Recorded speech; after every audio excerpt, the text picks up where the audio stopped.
What's up, everyone? Roy here, and you're listening to the Clemens with a Z podcast. Now, today's episode, we're going to be joined again by Nadine, who was previously on the We Were in a Cult series, where she shared her life and experiences in and out of the ICOC. Now, I wanted to bring Nadine back on for a couple of reasons. One is because Nadine was named in the infamous Henry Kriete letter, the letter that we all know that shook the ICOC community to its core.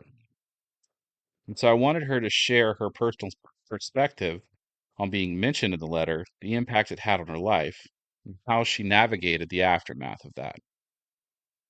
And secondly, after our last conversation, Nadine received an overwhelming number of questions and comments from listeners eager to learn more about her journey, more about how to navigate all that comes up when you're leaving the church or questioning leaving the church, how to find healing, how to reconcile with the past. And she wanted a chance to come back and for us to specifically address some of the questions. And I thought that'd be awesome. So today, we're going to answer some of those questions, hope to answer some of those questions, and hopefully to provide deeper insight into our story. So let's dive in, guys. All right, here we go. We are live. Hello, Nadine. Welcome back. Hello. Yes, here we are again. Here we are again. I could say that I'm surprised, but I'm not.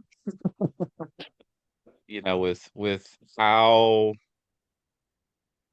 your story has sort of expanded the conversation. I Hmm. think that it's great that we're doing this, and I'm excited that we're doing this. I think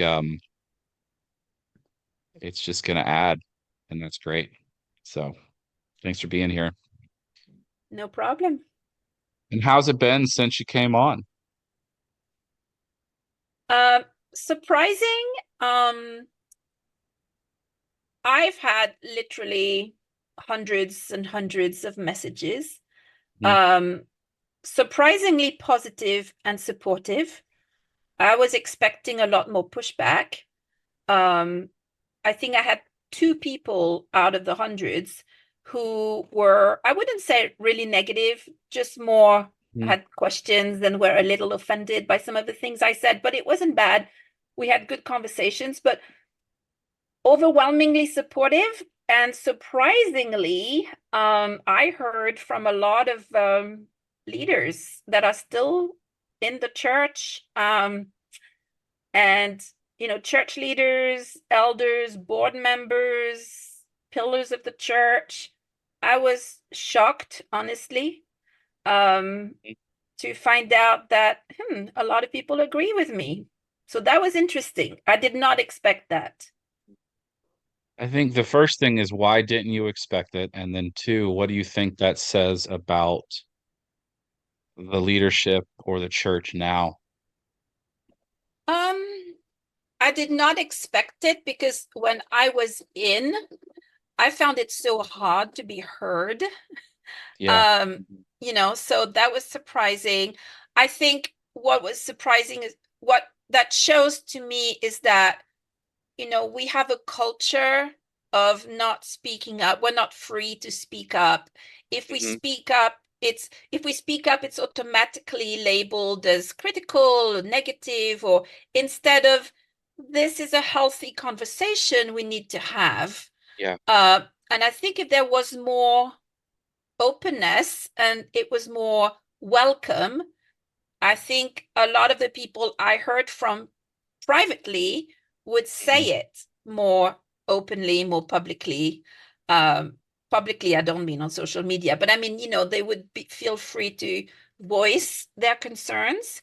Yeah. But I think that's always been seen as, oh, you're being critical. Hmm. But so I think a lot of people think the way I do, um, Hmm. including a lot of people who are people who have influence, who are in leadership. So yeah, so that was very surprising. Yeah, I think that our culture specifically in our specific church was not a one of going against the grain or critiquing the mission or whatever agenda was needed. I also Right, think it's also a cultural thing as us as a people where we don't feel like a lot of us don't feel like we're allowed to have a voice and we're allowed to speak up. And right, I think one of the reasons why it's happening now is I think there's a lot of people that are like, no, I need to speak up and I need to like live my truth, be myself, and I'm allowed to. And so I think right. it's just time, and it's great that it's Yeah, happening. Hmm. I agree.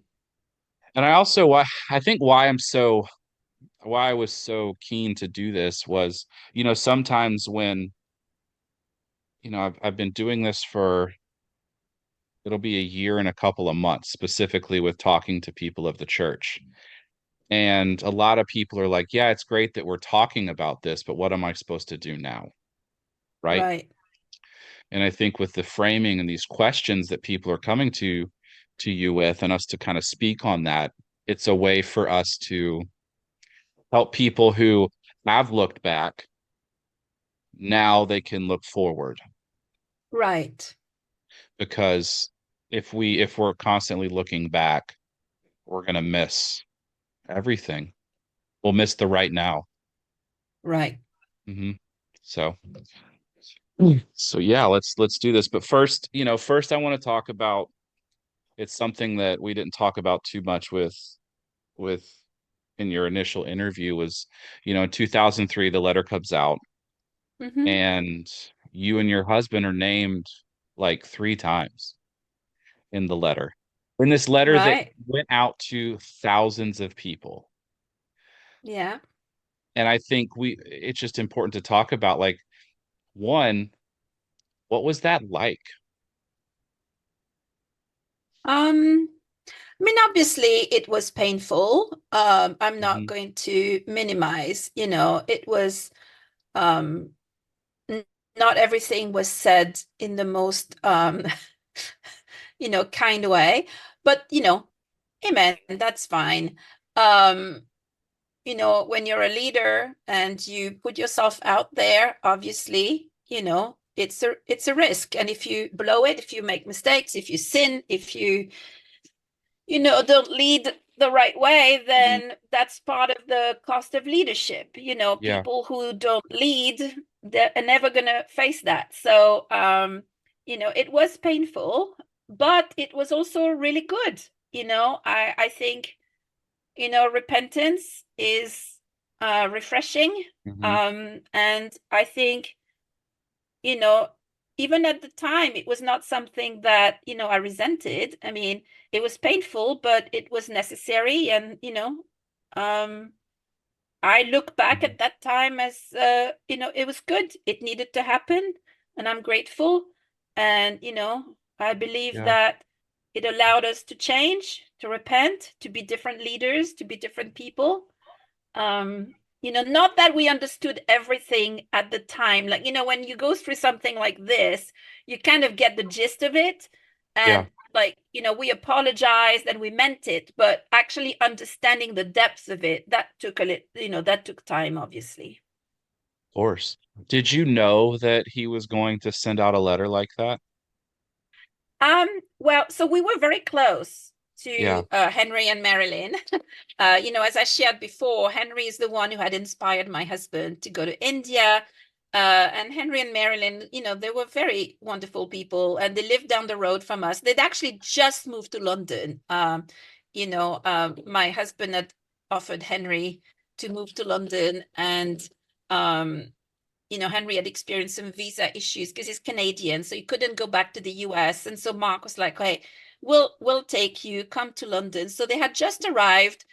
And as soon as they arrived, we had a lot of conversations at our dinner table. I remember, voicing I mean, we would share about our concerns. We had concerns, they had concerns, so we would talk a lot. And then I remember coming back from staff meeting one day, and I was sitting on the train, on the tube in London with Marilyn, and she said, "Oh, Henry's writing something."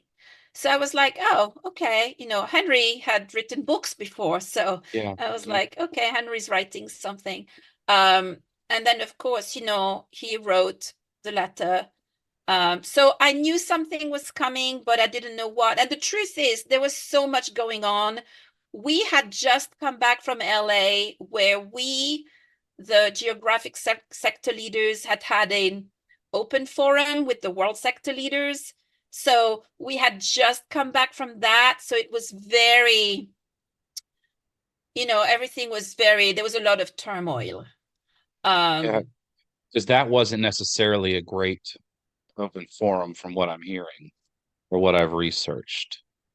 Well, you know, the geographic sector leaders, which was the one level down from the Yeah, world yeah. sector Hmm. leaders, you know, we had a lot of things to say to them.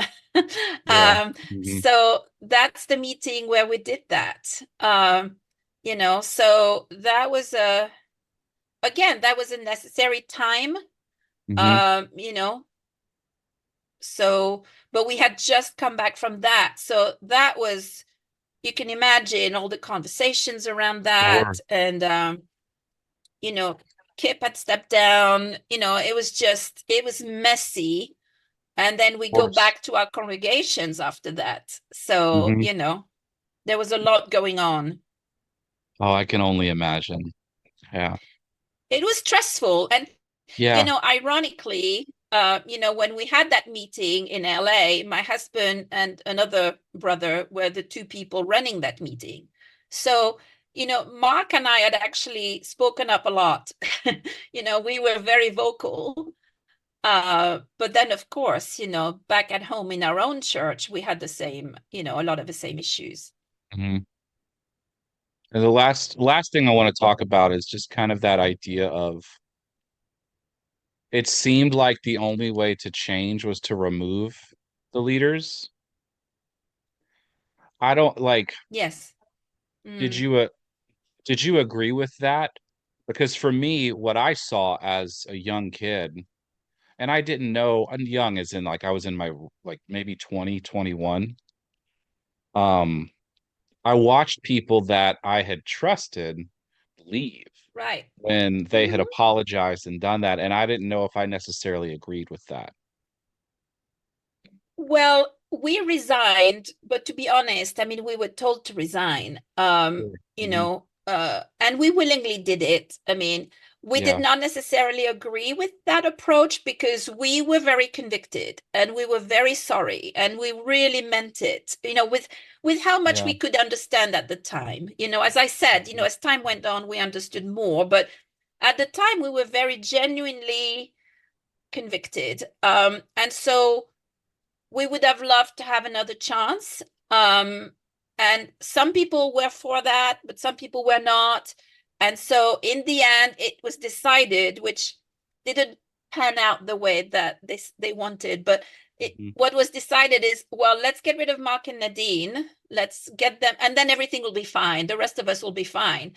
But then what happened is once we were asked to step down, then the congregation said, well, if you're going to get rid of Mark and Nadine, we're going to get rid of the whole staff Yeah. because, Hmm. you know, if you get rid of them, you know, might just as well get rid of everybody. And so that's when people stopped giving contribution. And so I think it was unfortunate the way that it went down. I'm not saying that Mark and I should have stayed. I actually, looking back, think, you know, Hmm. and I said this last time, you know, it wasn't a good fit. That's not, you know, it was not a good fit for us to lead in London. But Yeah.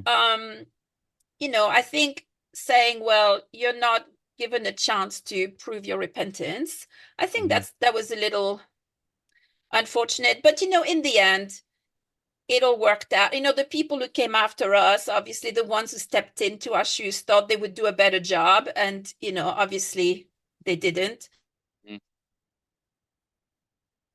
it was just messy, it was messy. And then there was a Yeah. string of people who tried to lead London, and Mm. that didn't go very well. And so yeah, but that's okay. I mean, I don't Yeah. have any bitterness or resentment or anything like that about that time, I think. And I don't have any, bad feelings towards Henry at all.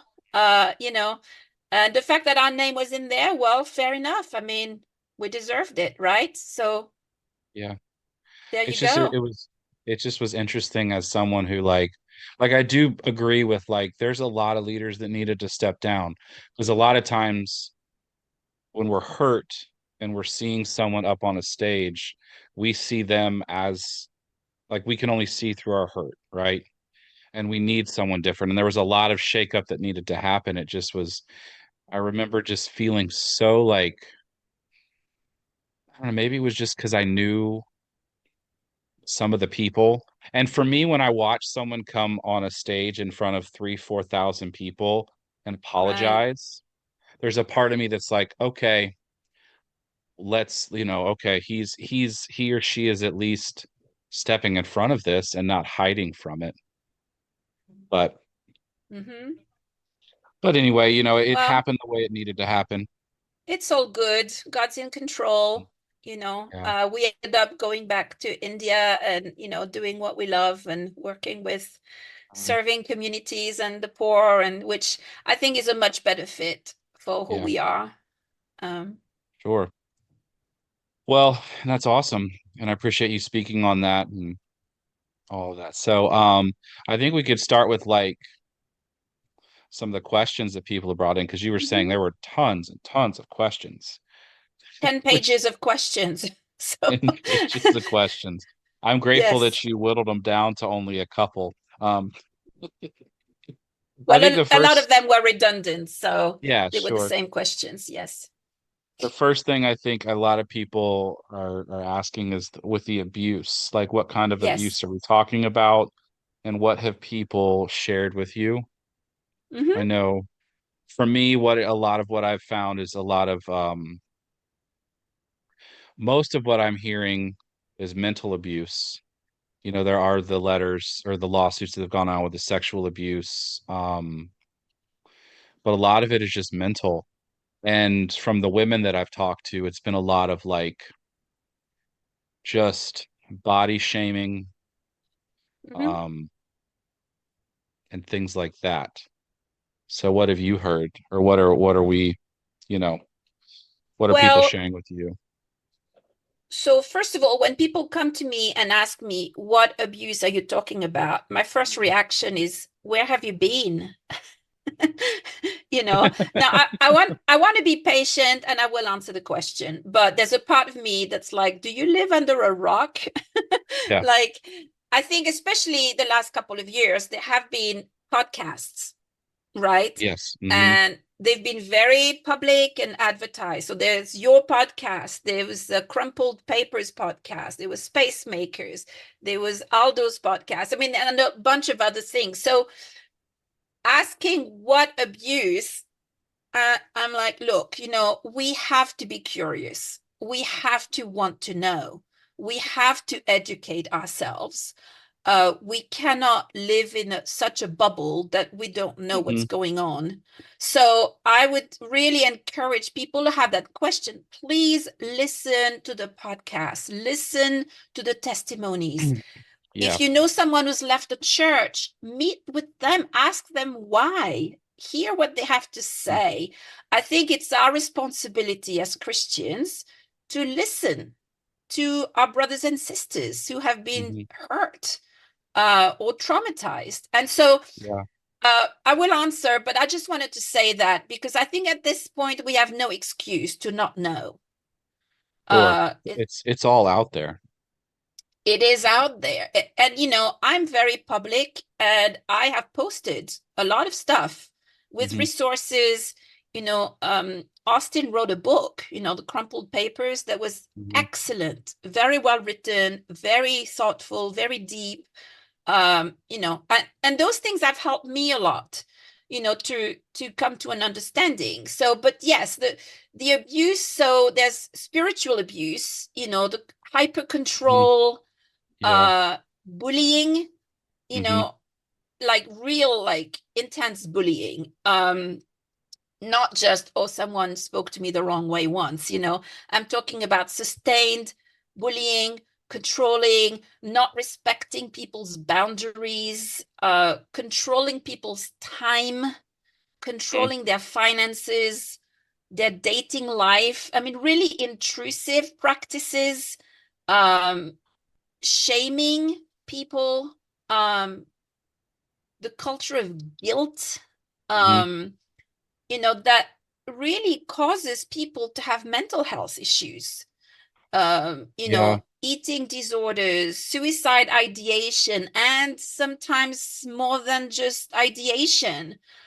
So those are very real. And if people listen to the podcasts and the testimonies of the young people, it's real. I mean, it may not have happened to everyone, but it's happened to a lot of people. And then, of course, the sexual abuse. It's absolutely there. And it's way more prevalent than I ever imagined. And that has traumatized a lot of young people. And, I think, as I said, if someone leaves, instead of saying, well, they're just a fall away now, and it's their fault, sitting down with them, and how in a job, when you leave a job, they do an exit interview. I Hmm. think we should do that with people who leave the church, and really, Yeah. find out, not to convince them to stay necessarily, just to find out, what can we do better. So that would be my answer. And it's challenging with a lot of this spiritual abuse and mental abuse and the shame and the guilt and this manipulation of us because those scars aren't on the outside. The Mm-hmm. scars are on the inside. And I know for me, it's impacted everything about my life outside the church. Mm-hmm. I've spoken ad nauseum about this, and I'll continue speaking about it. But I think that like it's real and it's bigger than we think, the impact of what this does to people, mainly people who grew up in this. I think the people that were met Yeah, in college and other times, it does affect them. I don't want to take away from that I agree pain. with you. Yeah, yeah. But when my entire reality and foundation of what I Yes. believe is possible is Yes. filtered through this, I mean, it's damaging Yes. to the nth degree. And Absolutely. And I completely agree with you. And I see it in my own children, Mhm. in my own house. It's all they've ever known. And I think there's an innocence and a naivete about young people raised in the church because they were Mhm. told their whole life that the church is good, everyone's good, And so when they realize that, it wasn't that way in some cases, it's absolutely earth shattering. Mhm. I Yeah. was abused before I was a Christian. My own dad, mistreated me. So for me, being mistreated in the church, I was able to handle it in some ways because, Mhm. I'd been through something like that before. But for a young person raised in the church, it's very traumatic. I agree. And I think the question that comes after this is, so what do you do with that? How do you move forward?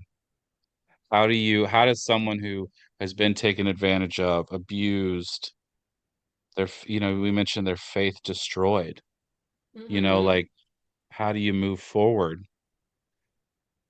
My for me, my first thought is, you know, you have to go through it. You have to face it and give the pain a voice, give the trauma, give it all a voice. Let it be there because from what I've done, pushing it to the side and trying to just not think about it is the worst thing you Yeah. can do. I mean, I know a lot of, what we call kingdom kids are in therapy. Yeah. And I think if people can have access to counseling, to therapy, I would strongly encourage Mhm. them to do that. And not just young people, Mhm. I find that my therapy is incredibly helpful. I Yeah. found a wonderful therapist and it's been amazing. I mean, it's only been a few months and already, I can Yeah. I can feel the effect. And I think, Mhm. I mean, it's hard for me to speak on this because I haven't experienced it the same way as the young people have. But just Mhm. remembering that, it's all about Jesus at the end of the day and to keep their eyes on Jesus. All the stuff that we're talking about, it has nothing to do with Jesus, Well, that's you I know? think what's hardest for people, and it's hard for me, and it's hard for a lot of people that I've talked to, is that they can't disseminate that it was people, not the creator. Right. That's the hardest thing to get to. That was the most powerful thing for me to get through, was the Mm-hmm. understanding that it wasn't God that did this. It was a bunch of Right. people with their idea of what should happen. And with Right. that, though, that takes time, that takes therapy, that takes really doing the work. Mm-hmm. Um, but you also like, I don't know, you just got to trust that this is like, because it's not going to be an overnight fix Right. with you. I mean, it's been 10 years of therapy, of work, of just in it. And it gets very challenging to feel like there's the other side. But it's one of those things that time is, I used to hate hearing that time is what heals. But I don't think it's Mm-hmm. necessarily time that heals, but as you're going through it, when you do the work, there's something about Right. the continuation of the work, the continuation of the therapy, of the talking.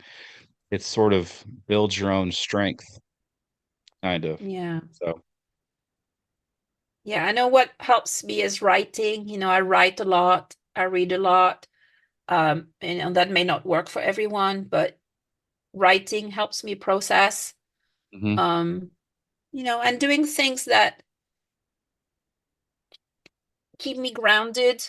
Like today, I was at the school that we run here, for Mhm. children who are very, very disadvantaged, and spending the day with them, that does wonders for my soul.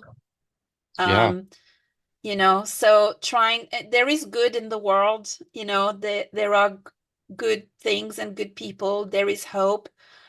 So I mean, that's what helps me. Mhm. Um, but And then again, I'm not a kingdom kid, so yeah. yeah. Well, I think it's good to hear this side and my side. But I also think the hardest thing went to answer this question, though, is the idea that there is not one way. Right. There's not one thing that you can do that's going to fix everything. It's a combination of Mhm. things, and it ultimately has to come from you. What I mean, like you have to do the work. Like I had to figure out what it is that I needed. You know, Right. for one, I needed to leave. That was apparent. But then two, I needed to be away. I needed to go on whatever journey it was to figure out who I was, what I needed, Right. and how I wanted to move forward. And so that I think is what people need to do, because we get into this mindset of like we have to do it this way.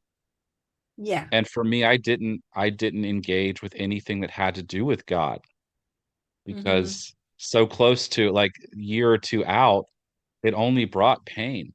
When I Right. tried to pray, I tried to read a book, or read the Bible or something Mm. like that. But I needed to do that because that was what was right for me. And I think Right.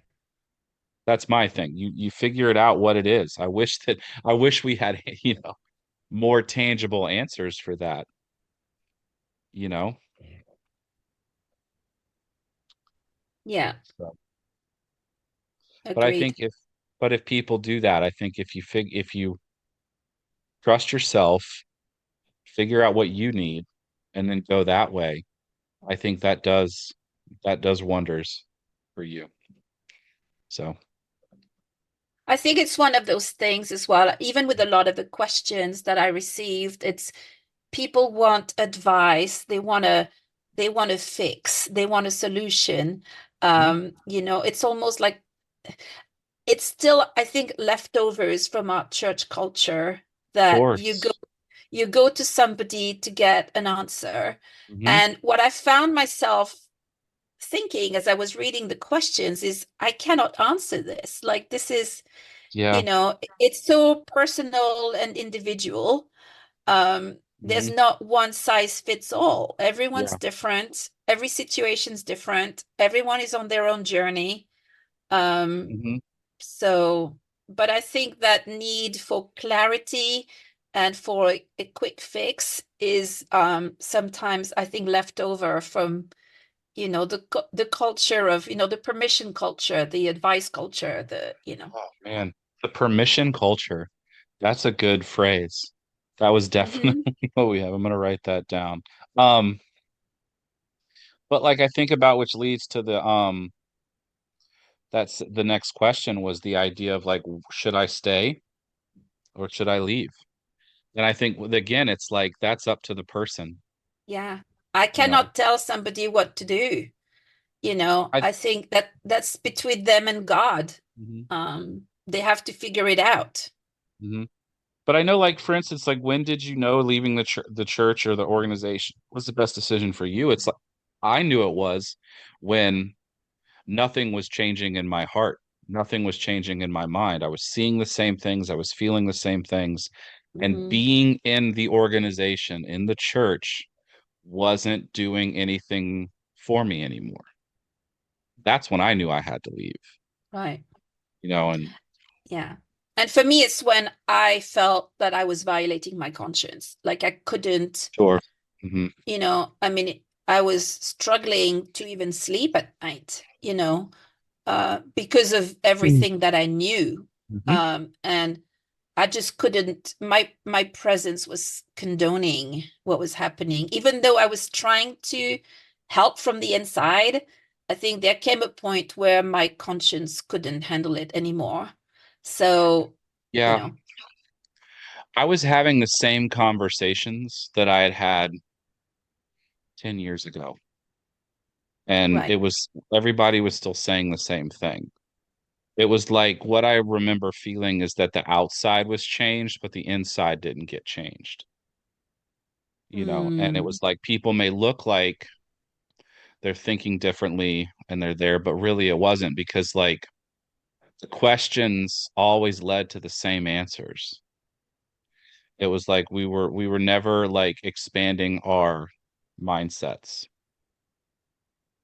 It was always back to the original foundations, what the church was built on, and that wasn't something that was bringing me any more growth, healing, or joy. right. So, but I think saying that also helps people to see, you know, when they should go. I think it's up to the person. But because it was like, when we got into, because this question had so many asterisks in it, but it was like, Yes. when did you tell yourself enough is enough? I think that's what we were saying.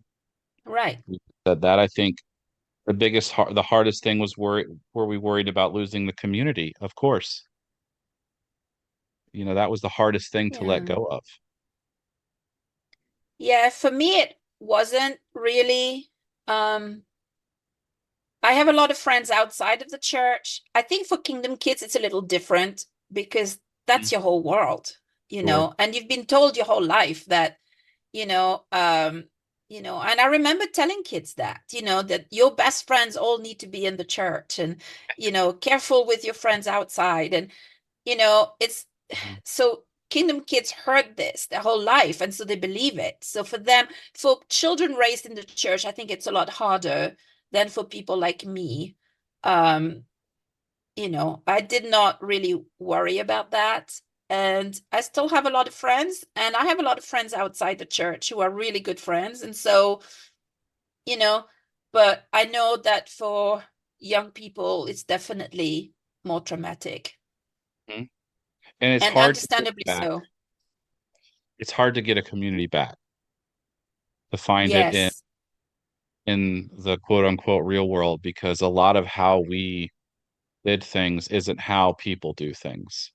Right. And so Yeah. it's a challenging thing to build a new community in the real world. So, but you know, you mentioned that you didn't think the organization is salvageable. What do you mean by that? And I don't is know if there I use hope? that. Yeah, I don't know if I use that word, but um, I think it's not looking good. Let's put it that way. Yeah. Numbers are down, people are leaving in large numbers. The organization is fragmenting, Hmm. it it's not really, it doesn't look the same depending on where you are. It doesn't have that same uniformity that we used to have. And so I think it's balkanizing. People are doing their own thing, and depending where you are geographically, it can look like completely different. So I think more and more people are doing house churches. So I think it's dying. Is it salvageable? Yes, in theory, yes. But Hmm. I think there would have to be radical corporate repentance. Yeah. Like a really big, you know, this is not good. Some of the things have not, this has not been good. Repentance, apologies. Um, Sorry if my internet is a little, you know, So, interrupted sometimes. I mean, that comes with living in Nepal. Uh, but yeah, so I think if there was radical corporate repentance, mhm. yes, maybe, but I just don't see it happening right now. Yeah. Um, I think some people will do things in a non-toxic way, but probably those people will end up doing their own thing.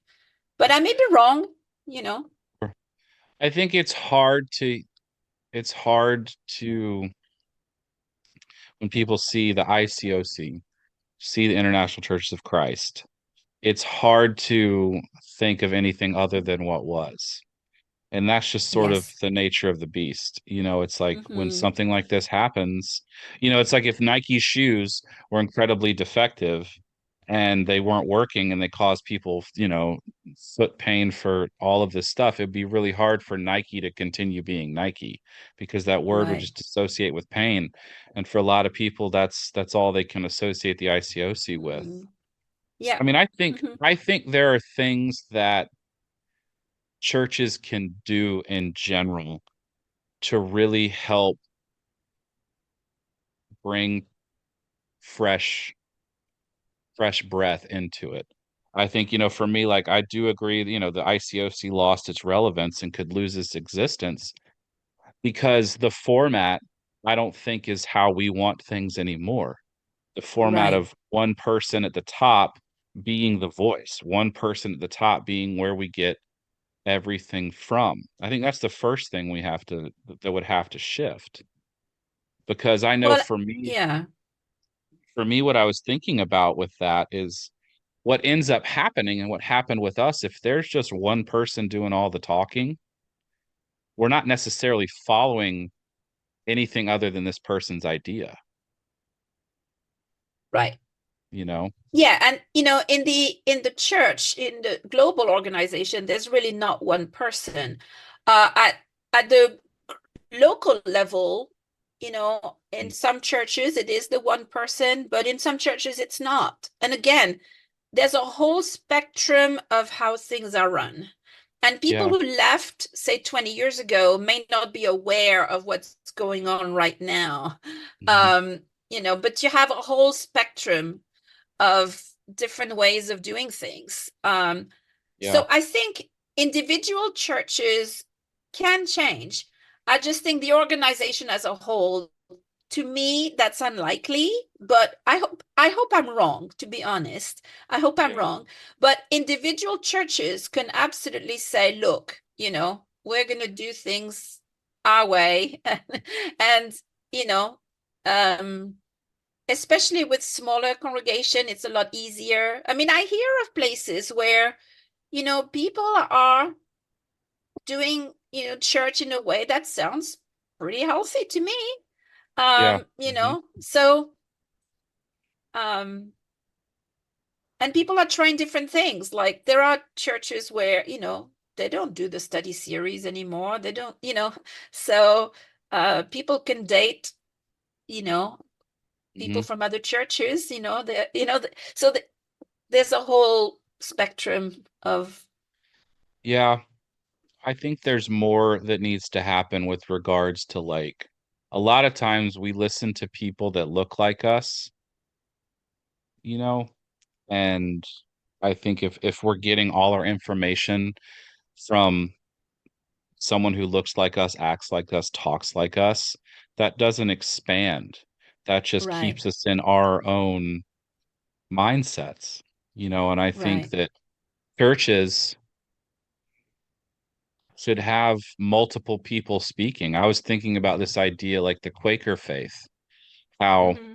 when you go to a Quaker meeting, it's one topic, one query, and then people speak on it. Hmm. And I've been in a meeting and I've been in that space and I was like, Right. wow, this is powerful. We're not hearing from one person at the top as the leader and then thinking that's law. We're listening from everybody in the congregation. That's And right. that type of thing, I think, is what could be is for me, even in those few minutes that I was in there, I Hmm. left with such a deeper meaning Yeah. because And that, I'm yeah. hearing from a man, a woman, an older person, a younger person, all of Hmm. that stuff. Sure. And I think that's something Yeah. that mhm, Yeah, and I think the smaller the setting as well, the easier it is to do that. I think one of the things that's hurt us is the mega church mentality. The bigger the or church is, I think the harder it is to be healthy. mhm, And the churches I can think of that, are doing a better oh, job are usually smaller churches. People know one another. mhm, um there's more accountability, good accountability. It's harder to hide. So, and everyone has to chip in. So, yeah. Hmm. The big thing I think that would need to change too is how we viewed purity culture oh in the gosh, yes. church. Oh I yes, yes, think yes. I think we're taught that our bodies are a shameful thing Yeah. from the many of the kids that I've talked to or the kingdom kids. Yes, First thing, and absolutely. this was me, like my body was a shameful thing, Oh, and that doesn't go away. We need healthy conversations about this yes. instead of controlling conversations. Yes, absolutely. And I think there's been a loosening a little bit, but it's still very much there. Still very Yeah. much there. And that I did not realize until the last couple of years when the young people started speaking up, and space makers talked a lot about that. The harmful effect of purity culture. I mean, Hmm. it's far reaching. Um, you know, Hmm. so yeah, that was terrible. And it does way more damage to the women than it does to the men. Um, I think if anyone wins out in a purity culture scenario, it's the men because we end up getting what we want. We're let off with a warning when the women have the shame and guilt and all of that. It's just Yeah. I'm not there's this sure. I mean, I think yes, it seems more obviously harmful to the women, but I think there's a lot of damage for the young men as well. oh, I mean the damage I, for me is apparent. Like there's the idea that I deserve a cookie whenever I'm nice to a woman. Like that's something that's the biggest thing that I have to let go of, or the idea that it's that protecting mindset. It's the shame. It's this thing that's inside me that I'm feeling that's natural is shameful. yeah. And it's something to be controlled at all costs. And and there's a fear-based mentality that it gives us. It's like Yeah. we need Well, and when conversation, we need education on this stuff.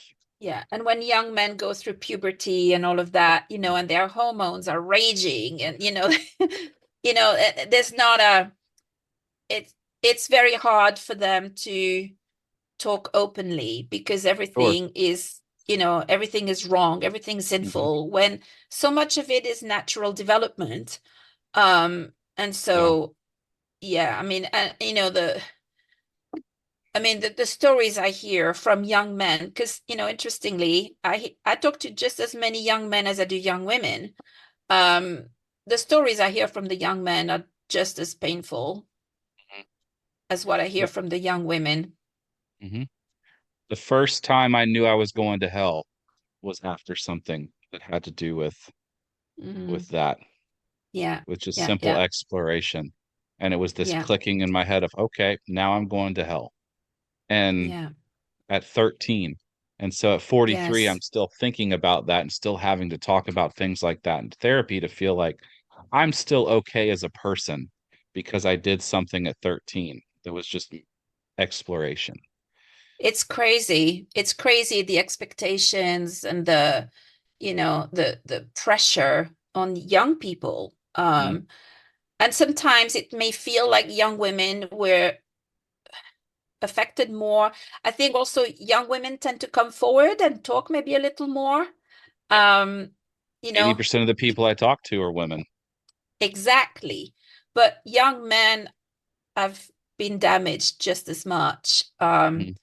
So they're just not naturally encouraged to talk about it as much, even when, in the church, say we had like, time to talk, the women would talk, the guys would go play sports, and Yeah. so, and it wasn't always deemed necessary but I think young men, and I so appreciate all of the friendships and, mentoring relationships that I've had with young men. You know, this the narrative, of the patriarchy Hmm. I think for that the men, that's very damaging, and it's not true. I mean, young men are very sensitive, and you know, Mhm. um, so I think purity culture has damaged both. Well, I think that I hope in me speaking more that more men can come up and talk. You know, I would love to cultivate that because yeah, we suffer in silence. Right.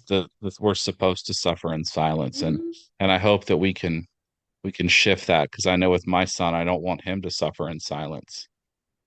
You know, Yeah. we it's safe to talk about. We need to hopefully cultivate relationships and that we can speak and share what we're feeling and going through. And the pressure Um, that's put on young men, the whole mhm, patriarchy, the pressure that's put on young men mhm. is just, unreasonable. Well, we're Um, expected to be those people that the protector, the provider. We're we're supposed to be that, but we're not taught how to be that. We're just taught how to control our feelings and our emotions instead of cultivating that. And so that would be something I think that churches could do. Start help having the elder men talk and speak openly and candidly in an empathetic voice and hopefully in a way that builds and educates and cultivates healthy conversations. So what do you think for the churches, like the kids the youth that are still apart? yeah. You know, the question was, do you have an overall message? Um, you know, that's a tough one, and maybe you can chip in as well. I think, use your voice, but I know that's not easy. Um, and when a young person, uses their voice, it's usually very hard. Most of the time, they're not taken seriously. I think if they do it as a group, like a group of young people comes together, and makes suggestions or expresses things they want to see in the church, I think, and prayerfully the leadership will be receptive. I think Mm, that's a better way to do it rather than a lonely voice. I would yeah. say always be respectful. Remember that, if you call yourself a Christian, then behave like a Christian. But also, don't hold back. Don't be shy. The people who have changed me the most in the last few years have been the young interns that I worked with. And Yeah. those were people in their early 20s. And they have challenged the socks of me. Mm. They were very respectful, very loving, but boy, they did not hold back. I've had more challenges from young people than I've had from people my age. Wow. Um, and I'm very grateful for that. Um, so, you know, Yeah, I think the first thing I think about if I was going to talk to people that are young, the message, I think the first thing that I was taught is to not trust your heart. And it was always that scripture that the heart is deceitful above all things. Don't oh trust your boy. heart, trust the older people in your life. They know better than you.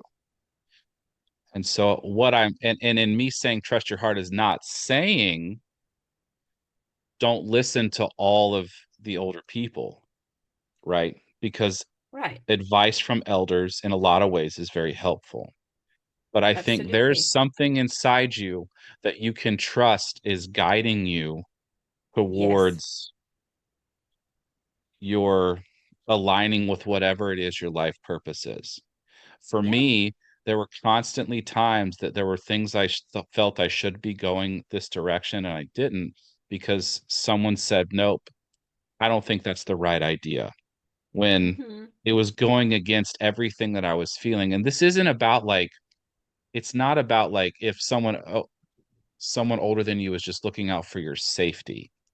It's okay for someone to disagree with you, Right. but I think trust your heart. The second thing I would think about is I don't know if there is not one way to do this. Right. Exactly. And there are multiple voices out there. Hmm. And so explore that.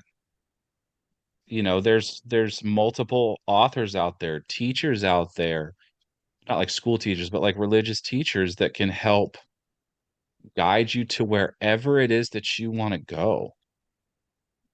Because for me, I found it in my 20s and 30s that I could look at these other ways of doing things.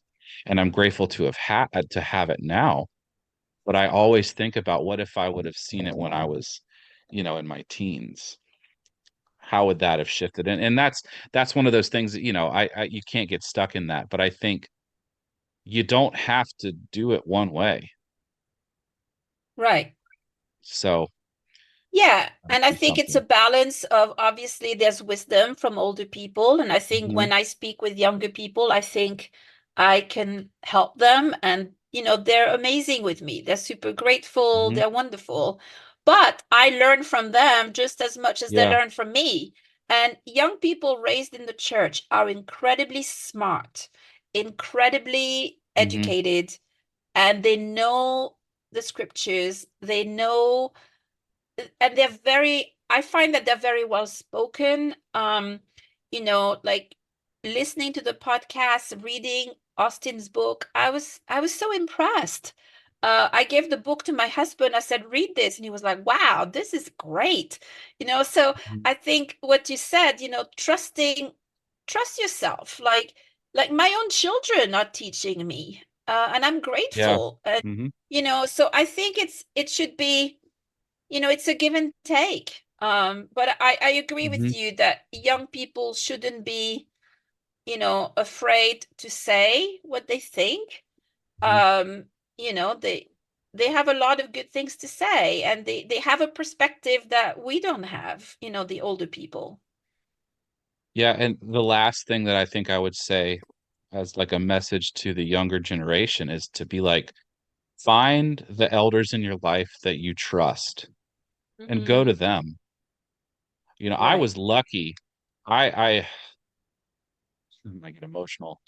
I was lucky in the sense of the people that somehow made it into my life, Hmm. older men in particular, Yeah. that saw me and heard me in Yeah. times that I needed that. Hmm. And it wasn't, some of them were teen workers, some of them were just friends of my parents that just happened to I connected with. Yeah. And I equate my stability now Right. partly to that. But I trusted them and I continued to go to the ones that I trusted. And I think Yeah. that's something that, is okay because there's going to be a Th- lot of Yeah. people in your life telling you how to be, and you don't have to listen to all of them. Right. Right. Right. Yeah. Mhm. No, I love what you shared. That's great. And and so I think for us as now, like it's weird to think now I'm the older generation. It's like I Hmm. have to listen to them a little bit more because there's a new perspective there. So it's a give and take. We just, Right. I guess it's more listening. We just need more listening. Hmm. Um, so then it leads me to we have the LGBTQIA plus issue. And so the Hmm. church seems to have one voice. And I love that you put this, who is a raging fundamentalist. This Fundamentalist. was the question, how it came to me. I wrote it as it came to me. 'Cause I would agree that the voice that the church has is this. Hmm. I think this issue is very complex, Yeah. but I think I don't know. Do you mind if I just go ahead and talk real quick? Please, please go ahead. It's your podcast. I know. One of the reasons I am not, it's hard for me to go back to a church and to have been a part of or to go back to the ICOC in particular is how I saw this issue handled. Yes. I think that if there's one place where people that are identifying as this, that hold on, I lost my train of, if there's one place, the church should be the place where Right. or an issue like this, conversations like this, people like this should feel safe Yes. because that's what I see in Jesus is someone that saw people, not whatever it Hmm. was, but it was the person. And I think that we have failed these people in a lot of ways. And Yes. and a lot of it has to do with it's a text that was written when thousands of years ago, and we are not the same society that we were back then. But I think there's a lot of fear and there's a lot of confusion and there's a lot of just yeah, fear and confusion that I think has led the conversation. Well, there's certainly a lack of love. There's a Yeah. lack of love. There's a lack of empathy. There's a lack of listening. I think of all the, people who've been damaged by church culture, and this is not just our church, it's churches in, especially the evangelical world. Um, the LGBTQIA community has been really traumatized. And I talk to young people all the time who are trying to figure out their identity and, and they want to talk, they want to figure it out, or they've come out, and the pain that they go through and the way that they've experienced rejection and shame in the church Mhm. is absolutely, it's disgusting. I mean, it has nothing to do with Jesus. I always try to think, what would Jesus do? If Jesus Mhm. was here today in our churches, what would he do with these kids? You Yeah. know? I mean, I think they would be hanging out with him, you know. But I think we have such a need to be gatekeepers and Mhm. to decide, okay, who's going to heaven and who's not. And so in that, we end up really harming people. And it's Yeah. very serious. It's very serious. Young people who are either gay or still figuring it out or whatever have a lot of them have very serious mental health issues. And we blame the world. I think sometimes we need to look in the mirror and I mean, I had a Mhm. message from someone yesterday. This is very recent from one of the churches in the US, and they had just come out of a meeting where people from this community were being talked about in a very derogatory way. Mhm. And this person was so upset. And, this is someone older. So they're like, how do you handle all this? Should I do? And, so I think that that is a big no-no. Uh, you know, uh, and I think, this need to decide who goes to heaven and who doesn't, why are we so obsessed with that? Like, let people figure it out. It's their relationship with God. And at the end of the day, why I are we know. so obsessed with that? Um, Mhm. but I think we have really mishandled that. And I think the person sent that question because there is one person in the church who is the voice on this topic these Mhm. days. But it's someone who is older, who appeals to the older crowd. Unfortunately, what we've done, I think, in churches is once we have an issue which may be a little controversial, we find the one person who comes forward as the expert and they become the voice for the whole church. But that's just one voice.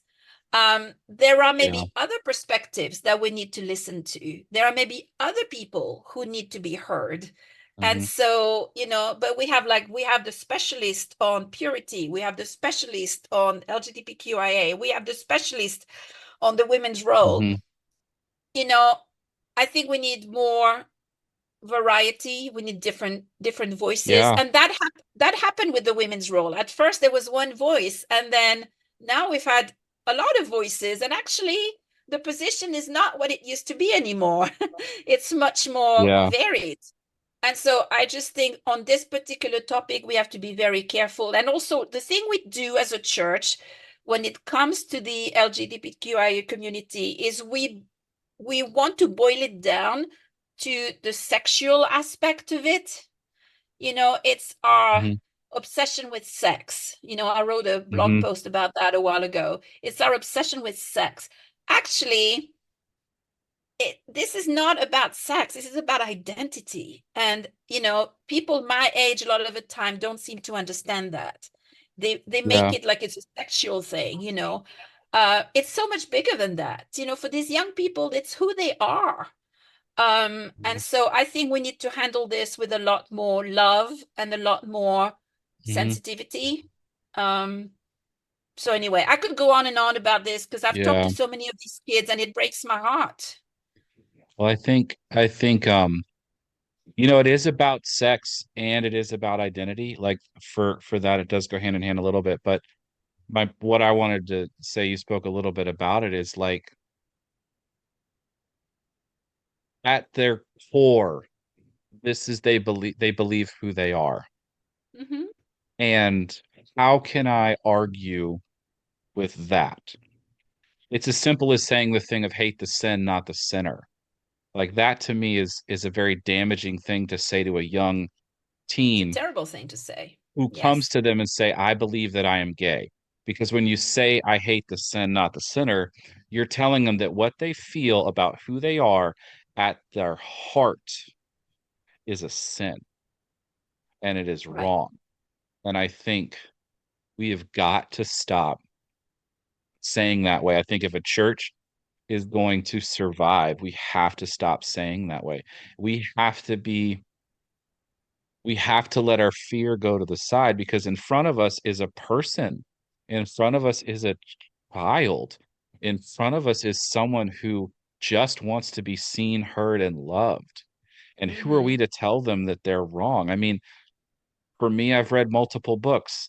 I've Yeah. had perspectives. I've done the studies. I've done the research. I've had friends. And I look at these people who are living their lives, and at no point have I thought they're wrong. It's who they are, and this is who I am. And let's just let's talk about it together instead of pushing people Yeah. away. Yeah. And it's the same old, this need for certainty. We have to Hmm. know 100%. And sometimes, we don't really know, and it's okay. And people will figure it out with God. Um, Hmm. so, but I think a lot of damage has been done. And, you know, Yeah.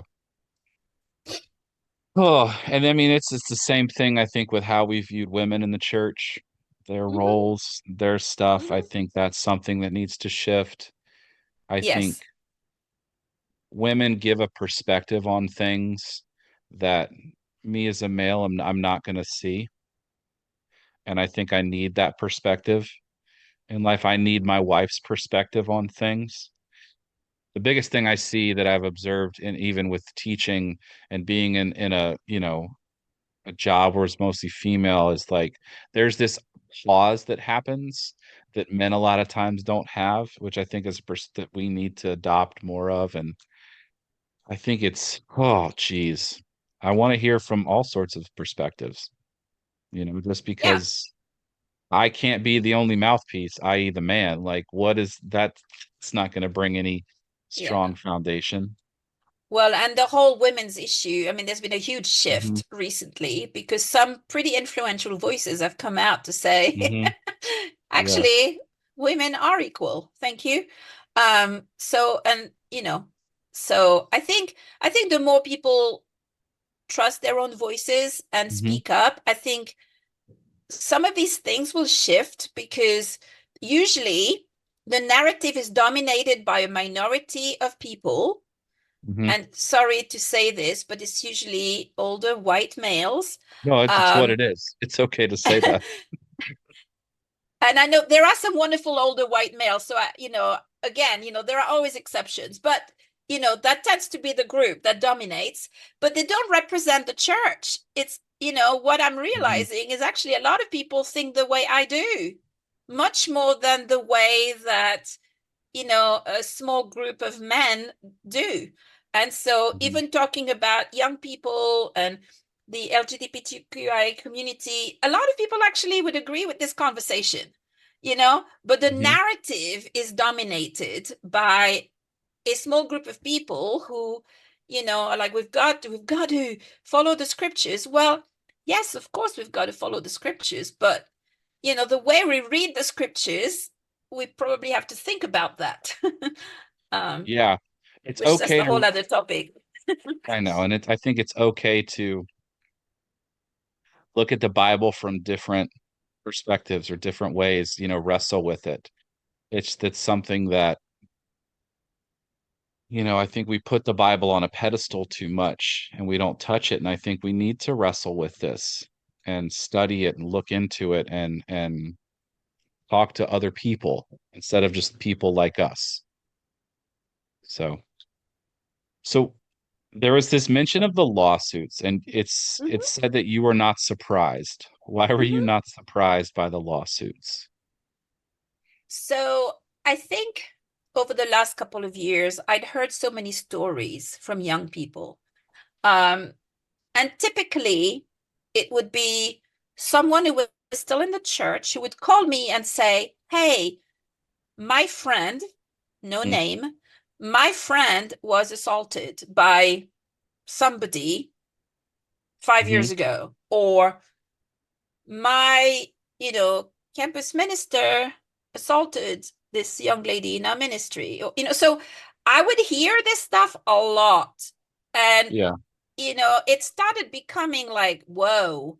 I was like, you know, now I knew that there had been isolated incidents even before that, because I'd been a whistleblower a couple of times with a couple of situations, but I thought those were isolated incidents. What happened, especially since the beginning of the pandemic, is I kept hearing more and more stories. And it would usually be the friend of a survivor that would get in touch with me. Yeah. So I started realizing we have a problem. Like, we're not that different from, the Catholic Church, actually. Mhm. So I had conversations with leadership. I appealed. I said, we've got to take this seriously. Um, you know, this is this is systemic. I mean, it really is. There's something in the way we do things that allows this to happen. And when it happens, we don't handle it well.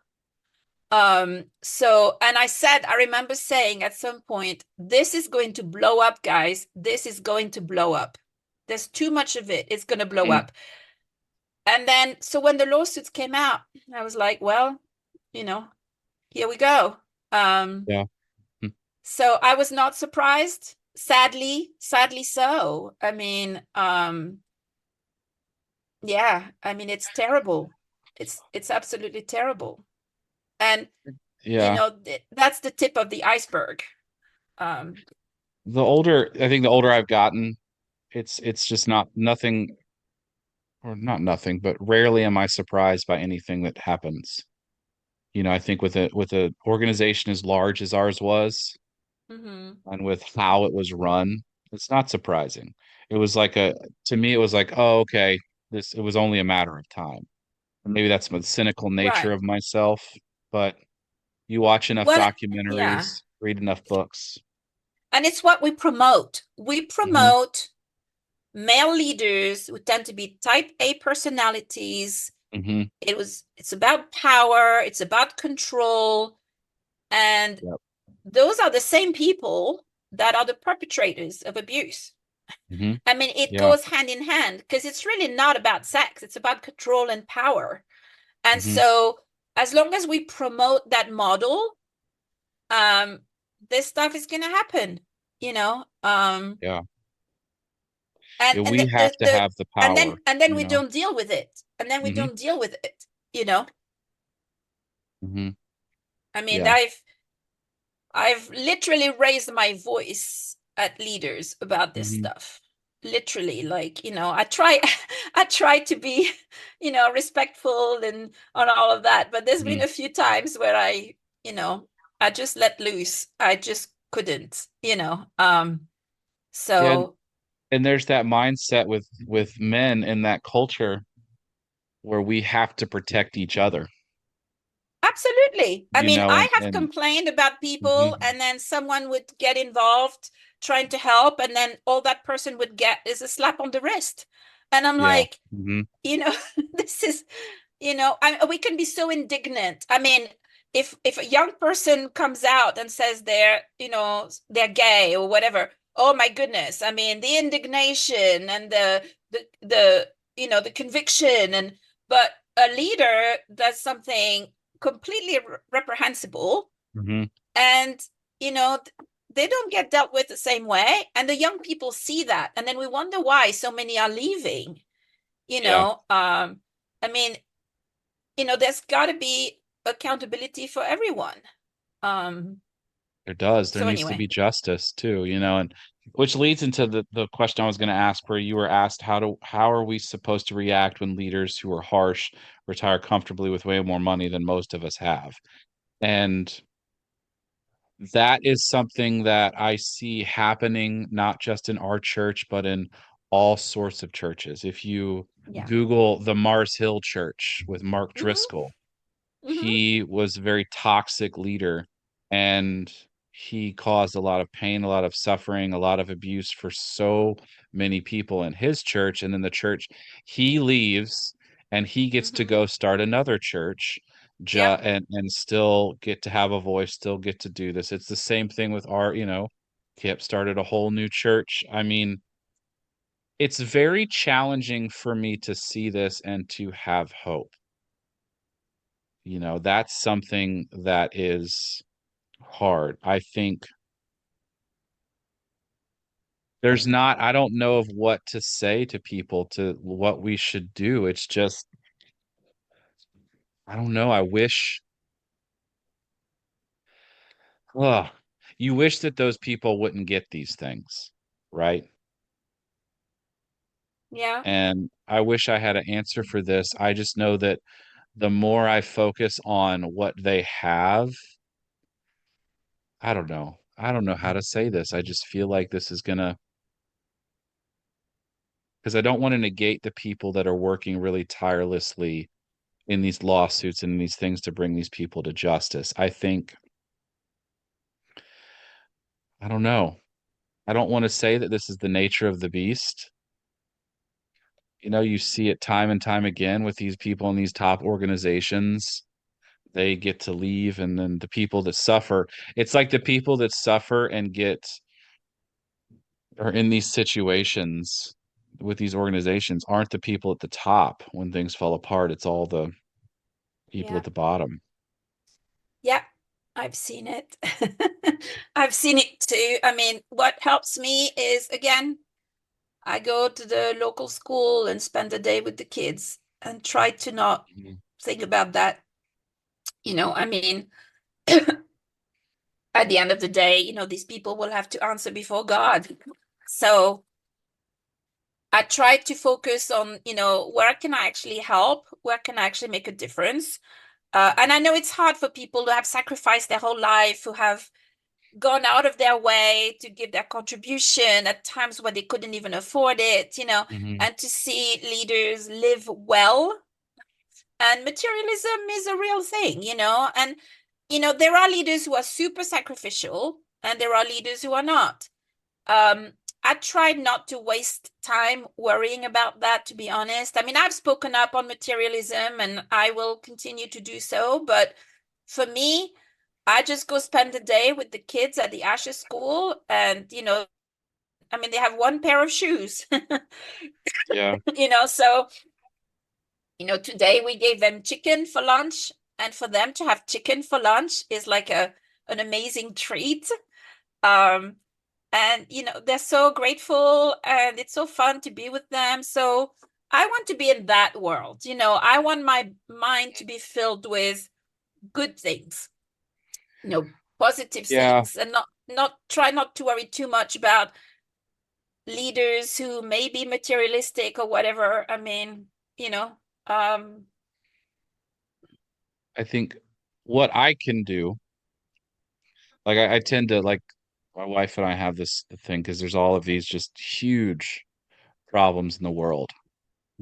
What it yeah, is. So what can I do with the right here and now? right, And that's what I focus on. And for me, like I know that this is something that happens. I don't want to stop talking about it. You know, it's providing a platform. I think you don't have to necessarily accept that this is how it's going to be, but you can focus right, more inwardly on yourself. And if you have a gift to where, like right, with Justine for Justice, for example, and Shell Rowland, how they're working with people for the lawsuits, that's something tangible that you can do. I think it's like focusing so much on how the big people at top are always going to win, I don't think is the healthy approach to it. yeah, But I think yeah, it's understanding that too, like, yeah, everyone's day will come, but I think focusing on the right here, what's in front of you now, is a healthier aspect. And yeah, if your gifts are something that you can help with that change, go for it. yeah. And Hmm. Jesus was poor. He Hmm. lived a simple life. You know, I'm sure he saw all the Pharisees and the people, living in big houses, but Yeah. I And he did what, Buddha did say attachment leads to suffering.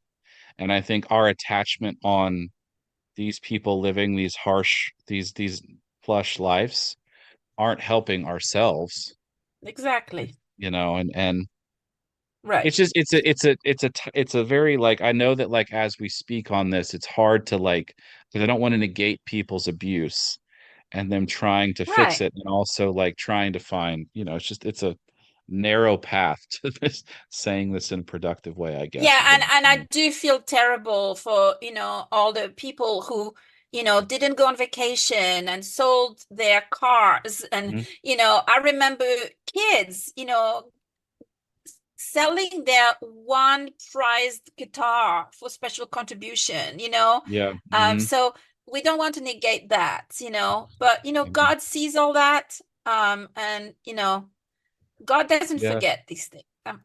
We I'm lived, convinced of that. my family lived growing up paycheck to paycheck.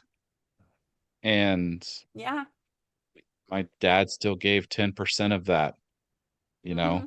Our life was mostly a struggle. And I'm not saying that giving is wrong, but there was a part of me that just saw it as being used, and Yeah. And financial abuse is, mhm, I mean, I mentioned it earlier when we talked yeah. about what abuse, but financial abuse is a real thing. Absolutely. Well, this is good because it leads into I skipped one of the questions, and I think it leads to the idea of, well, what can we do to help? How I can we mean, yeah. congregations be heard? How can leaders be held accountable? How can you expect people to speak up? I don't know. What do you Well, I think? mean, this obviously all came from people who are still, in the Mhm. church. And I mean, again, that very much depends on your situation. Sure. Hmm. You know, I mean, if you're in a situation where speaking up is going to make a difference, then yes, do it. Absolutely. But, if you're in a situation that's really toxic and, get out of there. Like, you know, Yeah. Hmm. so, I mean, I mentioned earlier this young person who told me that they moved across country and they went from a very toxic environment to a really wonderful, situation. So if you're in a place that, like where I am right now, I can say anything I want to my church leaders, and they are super humble, very kind people, incredibly hardworking. They live a very simple life. I know I can speak up and it will make a difference. But I know plenty of situations where you can speak up and nothing will happen. So I think, again, it's very layered. It Yeah. depends on your situation. So if you feel like you can make a difference, go for it. Yeah. I Um, think the first thing I think, yeah, if you're in a place where you don't see it changing or it's toxic or anything like that, then yeah, you need to leave. Of yes, course. I think the first, but you need to, if you have, is finding your own voice into speaking about it. I think that's going to be powerful because people can't change what they don't know, right. and if you feel like your leader is willing to hear it, then talk to them about it. And I Hmm. think, in the one hand, how leaders can help is listening way more than talking, because Yes. that's something that I think, especially after the letter, I felt that people were still just talking at us instead of listening to Mm, us. And I think they mm, were they were not willing to they were willing to do a couple of talks, but anything past that, they were like, we're done.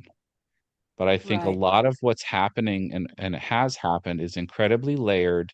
It was a long time, and it's going to take time to heal this. And it's not going to be two conversations and a Right. special service. It's going to be these tiny little things that you have to do. It's like you have to replant the seeds, you know? When you're Yeah. pulling out weeds and you're pulling out this stuff, it's not this easy thing to do. It's hard, and they're going to come back. And they have to Mm, be willing to listen and own up to what happened, and also just be empathetic. A lot of times there's not much they can do. and to be okay with the fact that they can't do, because these people just, a lot of people just want to be heard. Like wanted to be heard. There's not much that people can do about what I've gone through, because I'm not sitting in front of the person that did it, Right. but Yeah. but I think it changes if the person that hurt you, you're sitting in front of them talking about it, then there's the conversation changes. But leaders Yeah. just, we got to listen and have to understand that there's a lot of people who didn't feel like they have the voice. And yes, it happened 15, Yeah. 20 years ago, but it still But happens. the ones of us who have a voice, I think, and I've said this before, but the ones of us who have a voice need to hold our peers accountable. See, Hmm. someone in a church somewhere may not have a voice, but there are enough of us who have influence that we need to be courageous and we need to speak up and we need to hold our peers accountable. And I don't see enough of that. Um, I'm not the only one speaking up, but I think there needs to be more of us, and we need to, be again, we've got to do it in the spirit of Christ, but we've got to do it, you know. Yeah, Um, and there needs to be a willingness to change, a willingness to look at it in a different way that I don't right, think we had either then, you know? right. I don't think that it was there then yet, because sometimes the system might need to be just, we got to take this whole thing away and rebuild something new. And that's Mm, okay. It yeah. is okay for that to happen. Well, and we're doing church the way we did 40 years ago, and it's Mhm. not working anymore. Yeah. The you invite someone to church, they come on Sunday, you study the Bible with them, you baptize them. Hmm. You go to big church, which is like a lecture hall. We're all sitting in a row, listening to someone talking. That model needs to be completely revamped. It's not working. I mean, it's not working, people. We have to, and there are plenty of people out there in the Christian world that are thinking about this, writing books. And, Hmm. we've got to get out of our bubble and think, okay, this is not reaching people. This is not reaching our own children. Hmm. So it's not reaching people. We've got to rethink how we do church. We've Yeah. got to Mhm. rethink how we share about Jesus. Inviting someone to church on Sunday, it is not the way to do it anymore. I mean, it might work sometimes, Mhm. but smaller settings, house churches, community engagement. I'm a huge believer in community service. Serve your community, show people what Jesus was like. Yeah.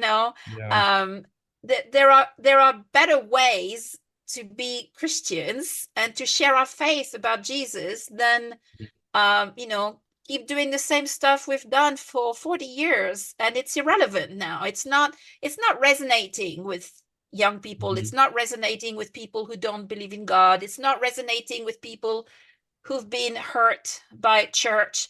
I'm reading a great book right now, Trauma Informed Evangelism, great book. Mhm. Um, we've got to keep educating ourselves and be flexible and be willing to adapt. Otherwise, we're doomed.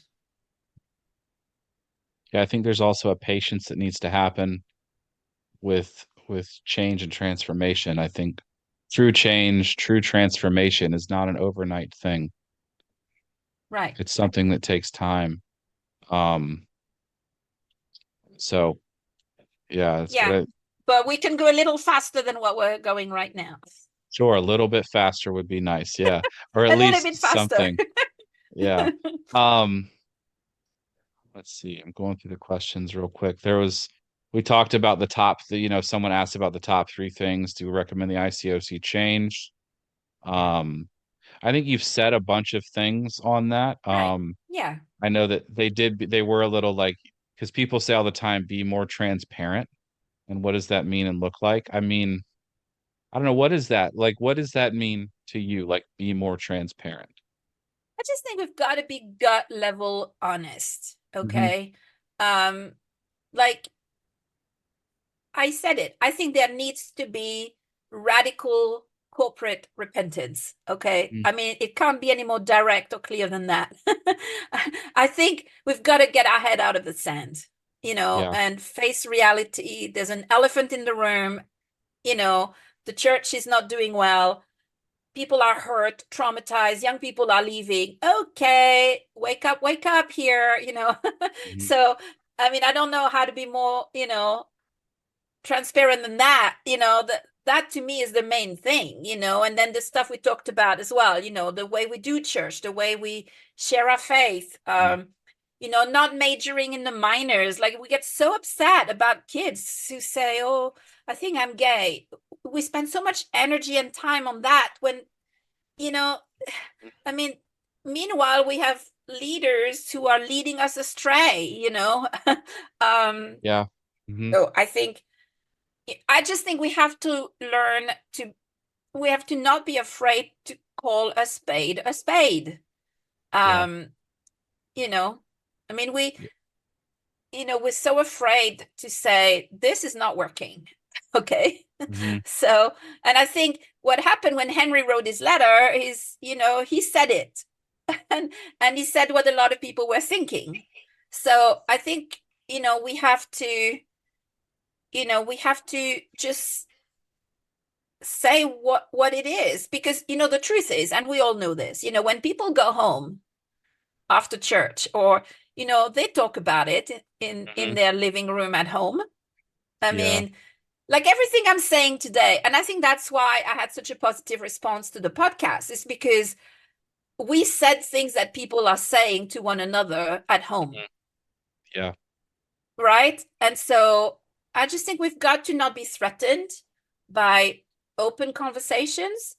And, I'm sure I'm not right on everything, obviously. There are people who will disagree with me, and that's okay. We can have, you know, healthy conversations. We can disagree, but at least let's talk about it.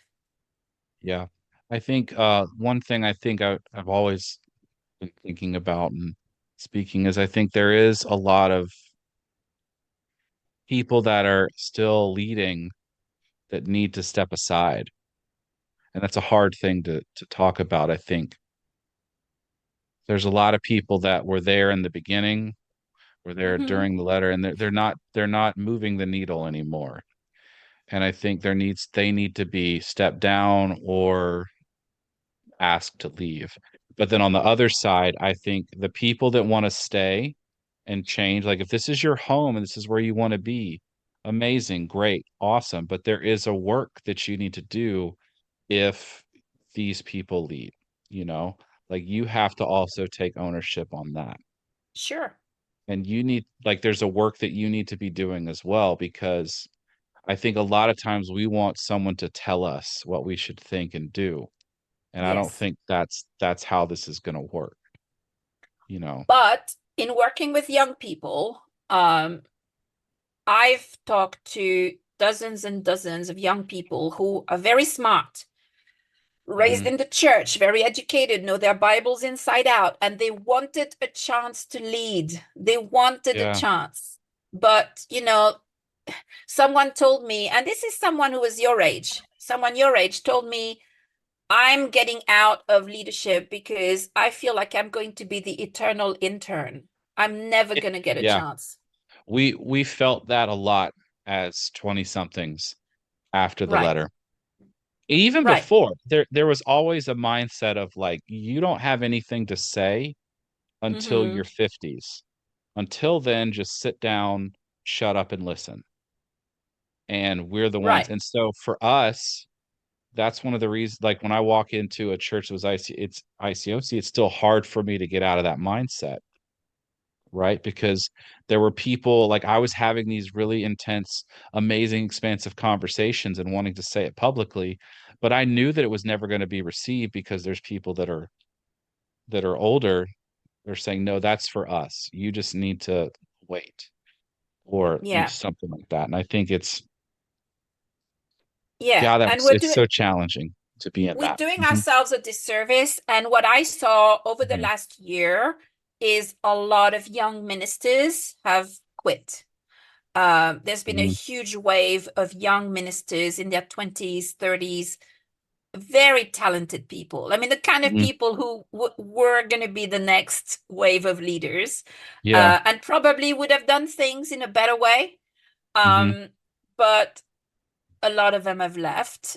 Some have just left full-time ministry. Some have left the church completely, um, because, they felt, no one's going to listen. Now, again, not to paint everyone with the same brush, there are places where young people are given a voice, okay? But Hmm. it's not, there are enough places that are not. So, Yeah. we Hmm. can't say, well, it's not like that everywhere. True, it's not like that everywhere, but it's like that in enough places. Hmm. So, and I would say the number of places that are truly giving younger leaders a voice are still in the minority. They Yeah. exist, but they're still in Hmm. the minority. Yeah. There was one thing else I was going to say on this. I just slipped my mind, but I was thinking, whenever there's a paradigm shift, right? It's always messy. Mm-hmm. It's a lot like you're in the mud because you're trying to find the legs again. And so I think that it got messy for a minute, but then we just kind of went back. Nothing really shifted. And I think if people really want to be in it and to be a part of this change, we also have to be okay, or they have to be okay with the idea that it's not going to be easy. It's going to be messy. Things are going to go wrong. But if you continue, like if you trust yourself and going this way, it will get its legs and it will work out. But a lot of us don't like to be in that space. It's Mm-hmm. very uncomfortable. We want it to be fixed overnight, take one pill, and then everything's fine, hunky dory. But that's not how life is. Life's way too complex. Mm-hmm. So that would be the last thing that I would just say, that if you're wanting to stay, if you're wanting to be a part of it, then be okay with the messiness and trust that And the if messiness can lead to something. and if you're a leader and you're Hmm. staying, please speak up. Sure. Don't just tell me privately. Yeah. You know, Have ho- the cojones to say something, you know? yeah, absolutely. Absolutely. It's great that you said it, but it needs to be said publicly, you know? In a way, we've stuck our necks out. So, okay, you can stick your neck out too. Maybe. I don't know. And then the last thing I think we are going to talk, it's a part of this. It's that idea of, were we in a cult? Um, has it been less cultish or has it stayed the same? Um, I don't know. What do you think? Well, obviously, it used to be pretty cultish, right? I mean, it had a Mhm. lot of I think moving forward, I would say in some places it's not cultish at all, and in Mhm. some places it's still very cultish. So again, it's there's a range, and sometimes people get upset with me for not condemning the whole thing, but usually those are people who left a long time ago and they haven't seen the evolution firsthand the way that I have. And so, as much as I have conviction about the things that need to change, again, I want to recognize the people who are leading their churches Mhm. and are doing a decent job or even a good job, So there are places that are absolutely not controlling, and those exist. Now, the question is for those churches is how long are you going to stay under the umbrella of the organization? Because I had a friend of mine reach out to me who's a church leader somewhere in the world, and he was like, "Oh, we've just decided to exit the organization because they felt like it was not a good fit for them anymore." So but I think in some places it's still super controlling. I mean, some of the Mhm. stories I hear are happening today. Yeah. So Hmm. So again, I think because we don't have the hierarchy we used to have with the one leader where everyone was doing the same thing. Now it's like all over the map. So I think some places are still very super controlling, and there's no way that I could be in a place like that. Mhm. But there are also places that are, doing a good job. And so there you go. Yeah, I think a lot of times churches walk the line between cult and church. I think it's very easy for a church to become cultish with regards to how they practice. I've seen a lot of stuff in other churches where they were doing the same thing we're doing. So Yeah, sometimes I feel like if I'm going to call us a cult, then church is a cult. That's where I'm wrestling with stuff because yeah, it's not that easy. I think there was high demand, there was trauma, there were cult-like aspects of it. And I don't think that you can still condemn an organization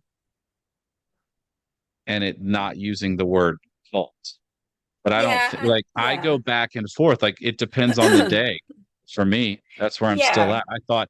I thought after talking with all of you guys, I would have a better idea, but I think it's still something that I wrestle with. And it's not to save anyone's it's not to save anyone's face. It's just I don't know. Sometimes I believe it Yeah. is, and sometimes I believe it's not. And like the church where I am right now, and even though it's under the Mhm. umbrella, is absolutely not cultish. I mean, I can vouch for it. I'm in it. I see it day to day, you know, Yeah. um, definitely not. But Hmm. I've been in places where I'm like, oh my gosh, I'm out of here. Like, no. Yeah. And those places are sometimes worse Hmm. than pre-2003, because I think I mentioned that last time. There's no Hmm. accountability. So Yeah. some of these leaders Hmm. are just getting away with stuff that they would not have got away with before. Somebody would have intervened. Hmm. So, but I laughed Well, when you were interviewing somebody, I don't remember which one it was, but after you did the podcast with me, but you said that we're the Diet Coke of yeah, cults. the Diet Coke of cults, the I store I brand cult. I laugh because I know exactly what you mean, and Yeah. Hmm. and cult is such a negative, when people think of cults, they think of, the really extreme, Hmm. So I think a word that people like to use more nowadays is, high control fundamentalist Hmm. environments, which is kind of a euphemism, which is a little less provocative than the word cult. So I mean, I guess where I'm at with that is I want people to still come on to so we can talk about this because I'd love to have an answer. Maybe I'll never have an answer, but I think continuing to talk about it and figuring it out yeah. is the best thing. Um, But, again, the need for certainty. I mean, why does it really matter? I mean, things need to change. Toxic behavior needs to change. Harmful environments need to change. Whether it's called a cult or not is not really the issue. The issue is we've got to treat people better. We've got to be more yes. Christ-like. We're supposed to be loving people. And I Hmm. look at Jesus, and the church doesn't always look like Jesus. Um, and people are put off by Christianity when Christianity should be so attractive to people and so appealing. Hmm. Yeah. Well, thank you for doing this. I'm grateful for all those people listening that brought you questions. Thank you guys.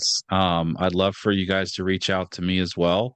If any of you guys that are listening want to come on and talk, please come on and talk. I think we need to hear the voices, you know?